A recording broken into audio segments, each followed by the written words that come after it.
아, 이 사람 똥돼지는 어병도 말고도 여러 반대 있다고 텔레비에서 안 그러던가?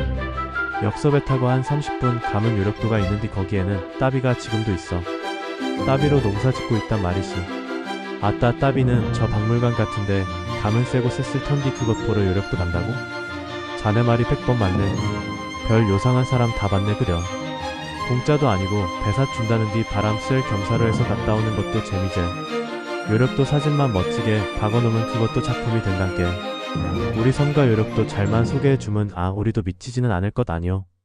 홍주 취재 도중 어병도 주민의 입에서 요력도 얘기가 나왔을 때 나는 이미 그곳에 가 있었다. 외딴 섬 어병도라는 곳을 또 다시 언제 올지도 모르고 거기다 더 외딴 섬 요력도의 일가족 세 사람은 어떤 모습으로 살아가는지 같은 한국 땅을 살아가는 나로서는 자목 궁금했다. 기실 나는 허영숙 씨에게서 요력도의 북돌 아버지가 홍주를 좋아해. 그래서 쉰을 넘긴 여태까지 병원에 한 번도 가보지 않았다는 말에 이끌린 것이다. 섬 안의 섬에 살며 홍주를 즐겨 마신다는 북돌 아버지. 다행하게도 물살이 잔잔하구만.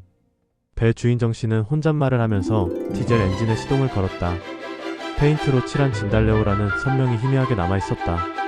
둔탁한 엔진 소리가 나자마자 이내 시커먼 매연이 배출되면서 내 얼굴을 향했다. 내가 받은 기침을 해대자 정씨는 요력도를 바라보며 웃었다.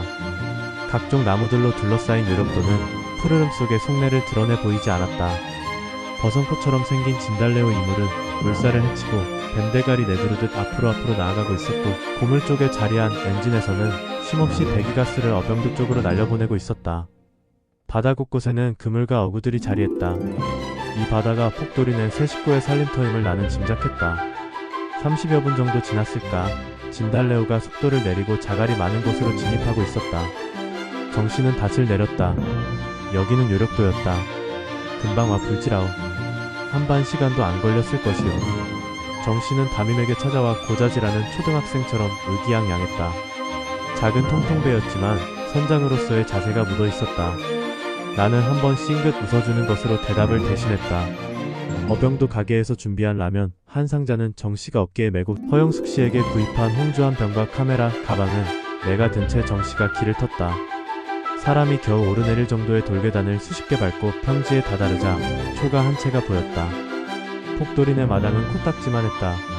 마당 귀퉁이에는 디딜방아가 조금 더 가면 소나무로 얽은 원추형 변소가 보였다. 멀리로는 비탈밭이 자리했고 식수로 사용하는 우물이 하나 있었다. 이게 살림살이의 전부였다. 어병도에서 볼 수 있는 개나 닭, 소 심지어 똥돼지도 없었다. 정씨는 여기는 전기가 없고 전화가 없고 선풍기도 없고 냉장고도 없다고 했다. 심지어 라디오는 물론 흑백 텔레비전 한 대도 없는 곳이라고 나에게 귀뜸해 주었다. 있는 것은 복돌이네 가족 셋뿐. 복돌 아범 방 안에 있소? 정씨는 집 주위를 나에게 일일이 소개한 다음 마당에 서서 안방을 보고 소리를 질렀다. 어이 복돌이.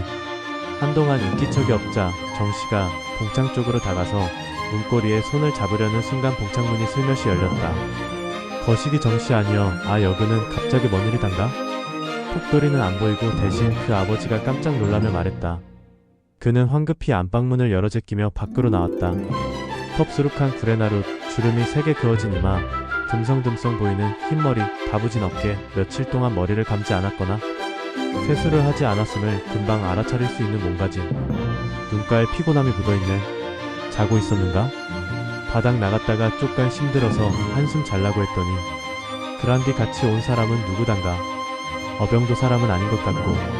복돌 아범은 멀쩡하게 서있는 나를 휘어보더니 다시 정씨를 향하며 물었다. 어병도 홍주를 소개하려고 온 작가 양반이라네.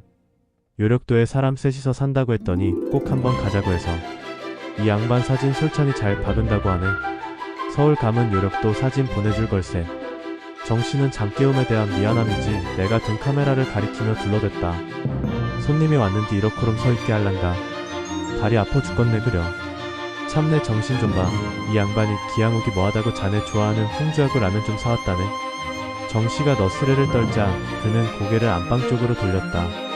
어이 복돌이. 야 나가요. 이내 모깃소리가 흘러나왔다. 키는 작지만 몸집은 단단해 배는 안압과 그의 손을 잡은 복돌이는 나를 보자 경계하는 기색이 역력했다. 홍준 있음께 아까 바닥서 잡은 승으로 국 좀 끼래와. 다분히 명령 조였다. 우리 셋은 그가 창고에서 가져온 멍석을 펴 마당 가운데에 앉았다. 간간히 바닷바람이 불어왔다. 폭돌이와 안악은 마당을 가로질러 밭 초입에 자리한 화덕으로 갔다. 솥에 물을 붓고 아궁이에 땔감을 넣더니 안악은 무얼 몇 개 던지고 있었다. 신경 쓰지 마쇼. 염소똥같이 보이지라오. 어병도서 갖고 온 거시기를 조금씩 묻힌 거여. 몇 개만 집어던지면 불씨가 남아있어 갖고 금방 불이 올라옵니다. 나는 라이터나 성냥보다 저것이 훨씬 좋옵디다. 나는 줄곧 시선을 폭돌이를 향했지만 그는 이렇게 말했다. 숭어를 손질하는 안악의 손놀림은 거침이 없었다. 내장은 밭으로 던지고 도마 위에 자리한 숭어 토막을 이내 솥으로 쓸어내렸다. 폭돌이는 앉은 자세로 안악의 일거수일투족에 시선을 고정시켰다. 거시기가 뭡니까? 그가 말한 거시기가 휘발유나 등유일 것으로 짐작했지만 막상 말부터 터야 순서일 것 같아 내가 물었다. 내가 시방 말함시롱 거시기라고 했소? 그는 나를 보면서 되물었다. 예. 나는 그에게 답했다.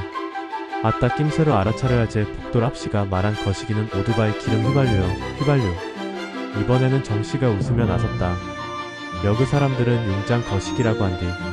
사람들하고 대화를 하다가 할 말이 생각 안 나면 무조건 거시기를 써부여. 다시 정씨가 부연 설명까지 했다. 초면의 서먹서먹함이 거시기 때문에 한결 부드러워졌다. 폭돌이는 올해 몇 살입니까? 아직도 경계에 눈빛을 한 채 안악 곁에 바투붙은 폭돌이에게 관심이 쏠렸다. 거시기는 어색함을 누그러뜨리려는 내 어설픈 연기에 불과했던 것이다. 나는 본론으로 들어갔다. 올해 6인가? 그는 확신에 찬 답을 하지 않았다. 어병도로 유치원 보내면 좋을 것 같은데요. 내가 말했다. 뭔 지랄인지 아직가장 말을 제대로 못해서 깝깝해 죽겠습니다. 어병도 사는 폭돌이 또래들은 안 그라든지. 그는 말꼬리를 흐렸다. 그래도 엄마 아빠뿐 아니고 간단한 인사말을 할 수 있겠죠? 내가 다시 되물었다. 싸게 안주 못 갖고 와 님이랄. 그는 안악에게 채근하는 말로 대답을 대신했다. 친구들이 없어서 그럴 겁니다. 라디오나 텔레비전 같은 것이 있으면 괜찮을 것 같은데 듣는 게 없으면 말하기도 어렵다는 전문가들의 주장을 내세우며 폭돌이만은 어병도로 내보낼 것을 나는 넌지시 권유했다. 이 상태가 계속되면 벙어리가 될 거라는 말을 차마 입 밖으로 내뱉지 못한 나는 같은 말을 두어 번 반복했다. 언젠가 퇴근길 라디오에서 들었던 아동의 언어발달 내용.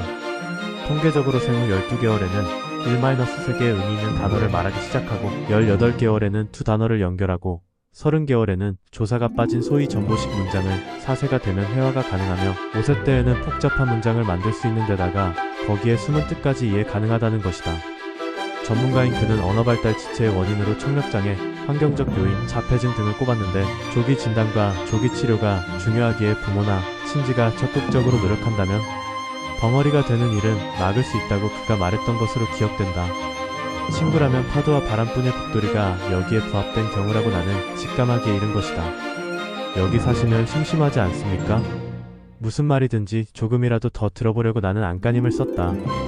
무섭지라는 말을 하려다 심심하지로 바꾸면서 뱃전으로 찰랑거리는 파도 소리 들음시롱 고기 잡는 재미는 어부들만 알 것이요 아마. 절대 안 심심해라오. 그래도 같이 웃고 부대끼고 살아야 제맛 아닙니까? 사람 많이 사는 어병도로 가고 싶지 않습니까? 술잔이 몇 순배 돌아가자 마음에 담아두었던 말들이 술술 풀려나왔다. 멍석 위에 찌개를 올려놓은 폭돌과 안악은 바다에서 집으로 올라오는 계단에 앉아 서로 손을 그어준 채 바다만 뚫어지게 쳐다보고 있었다. 우리 아버지, 그라고 조부씨가 대대로 살아왔던 땅을 떠나라고 어린 반푼어치 없는 소리아들 마쇼. 저그 밭대기에서 조금 감은 아버지, 어머니, 조부씨 묘가 다 모셔져 있어. 3대째 지켜온 요력도를 어찌 내가 뜰 수 있겠어. 조상들이 보고 있는디. 요력도에 일찍이 세 가구가 살았으며 어병분교 교사가 일주일에 2번 건너와서 학생들을 지도해 주었다는 것. 예전과 달리 고기가 안 잡히자 한 가구는 어병도로 한 가구는 완도로 이사를 해 지금은 홀로 이 섬을 지키고 있다는 것. 자기의 살과 피를 바쳐 키운 딸 하나가 명절이 돌아와도 코빼기 한번 비치지 않자 딸은 다 소용없다면서 손을 휘휘 내두르던 그 오랜만에 마음에 드는 사람이 찾아와서인지 몸속에 술이 들어가서인지 그는 떠듬떠듬 지나온 삶을 고기 낚듯 건져 올렸다. 그는 유력도 토박이었고 폭돌 어멈은 완도 안악이었다. 완도 남자에게서 버림받은 그녀는 12살 터울을 지언정 자기를 알뜰살뜰 위해 주는 그가 마음에 들었다. 완도 남자처럼 고주망태였지만 복날게 패듯 패지 않았다. 완도 남자는 목구멍으로 술이 들어가자마자 없던 말도 만들어서 쉼없이 구박을 해댔으나 그는 반대였다.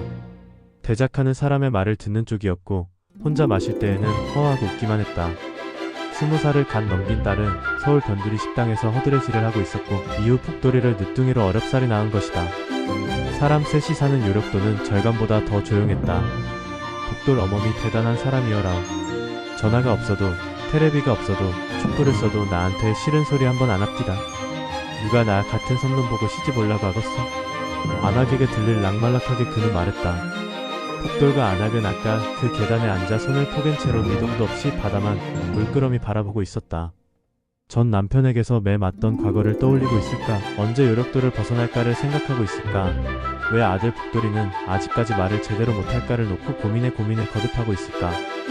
요력도에 대해 얼추 감을 잡은 나는 정씨의 허벅지를 살짝 눌러 일어나자는 신호를 보냈다. 그 사이 나는 카메라를 열어 복돌이네 가족의 삶을 담아냈다. 디딜방아를, 따비를, 초가를, 화덕을, 변소와 우물을 향해 셔터를 눌렀다. 얼굴은 화끈거렸지만 다시 오기 어려울 거라 확신한 나는 얼굴에 철판을 깐 것이다. 정씨의 도움으로 복돌이네 가족 사진도 담아내는데 성공했다. 홍주 기가 막힌 술이지라오. 내가 어병도 가문어씨 할마 시집가서 내가 잡은 고기하고 홍주하고 꼭 바까오요.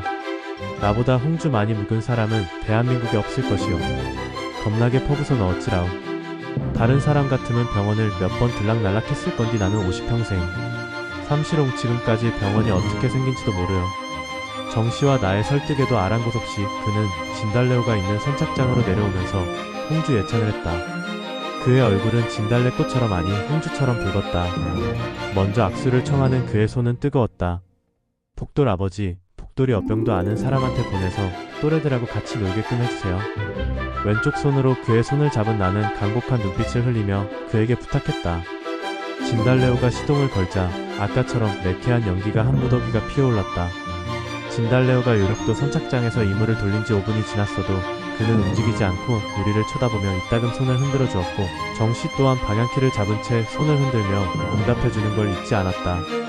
그 위로는 안악과 복돌이가 집으로 올라가는 마지막 계단에 앉아서 어병도로 가는 정씨와 나를 뚫어지게 바라보고 있었다. 렌즈를 갈아 끼우며 요력도 전경사진을 찍는 내 손에선 땀이 배어 나왔다. 다시 요력도는 나무들의 푸르름에 몸을 감추기 시작했다. 그때는 석양 무렵이었다. 찹지사에서 원하는 만큼의 분량의 원고를 쓴 다음 퇴고를 거쳐 사진과 함께 메일로 보낸 나는 급속으로 뽑은 사진들을 정리하고 있었다. 육자배기를 하는 허영숙씨, 꿀꿀거리며 달려다니는 똥돼지 홍주를 들이키는 어병도 주민 진달래호 선장 정씨 요력도 따비와 티딜방아, 요력도, 전경사진 등이 여기저기 흩어져 있었다. 나는 초가를 배경으로 어색하게 웃고 있는 복돌이네. 새가족 사진을 손에 들고 지난 며칠 동안의 기억을 더듬었다. 작고도 작은 나라, 좁은 땅덩어리지만 수많은 사람들이 각자의 처소에서 웃다가 울며 알콩달콩 산다. 나는 서울 하늘 아래에서 책상머리에 앉아 단어와 문장을 보며 끙끙대고 있고 어병도 사람들은 똥돼지에게 밥을 주고 있고 허영숙씨는 연기로 디바라며 홍주를 만들고 있고 요력도 복돌이는 오늘도 바다를 보며 꿈을 키워나가고 있는데 지난 토요일부터 1박 2일로 진행된 어병도 기행 완도 마이너스 어병도 마이너스 요력도로 이어지는 연결고리 자섬 요력도는 모섬 어병도를 바라보고 다시 자섬 어병도는 모섬 완도를 바라보며 꿈과 희망을 키우듯 아들 복돌이는 어미 완도대 품에서 요력도 품에서 벗어나질 못하는 모아 자의 절묘한 연결고리. 이번 탐방은 남가일 뭔가도 같았지만 현실이었다. 동화가 아니라 실제 보고 겪었던 일이었다. 어병도의 홍주보다 꿀꿀거리며 인분에 달려드는 똥돼지보다 요력도 세 가족이 더 떠오르는 건 어떤 연유에서일까? 특히 안악의 손을 놓지 않고 계단에 앉아 바다를 바라보는 복돌이의 모습이 왜 자꾸 떠오르는가? 문득 서재의 창을 열고 밖을 바라보았다. 모처럼 별들이 몇 개 반짝이는 서울의 밤하늘. 부모가 잠들어 있을 지금 이 시간, 요력도 6살짜리 아이 복돌이는 지금 무엇하고 있을까? 밖에서 들려오는 풀벌레들의 울음소리를 듣고 있을까? 문 밖에서 방 안으로 흐뭇이 흘러드는 별빛만 느끼고 있을까? 아니면 부모가 잠든 사이 마당 언저리 계단에 앉아 바다만 쳐다보고 있을까? 때마침 뉴스에서는 사교육비 때문에 시달린다는 부모들의 아우성과 대도시, 아동들의 비만이 눈에 띄게 늘고 있다는 보도가 이어서 나오고 있었다.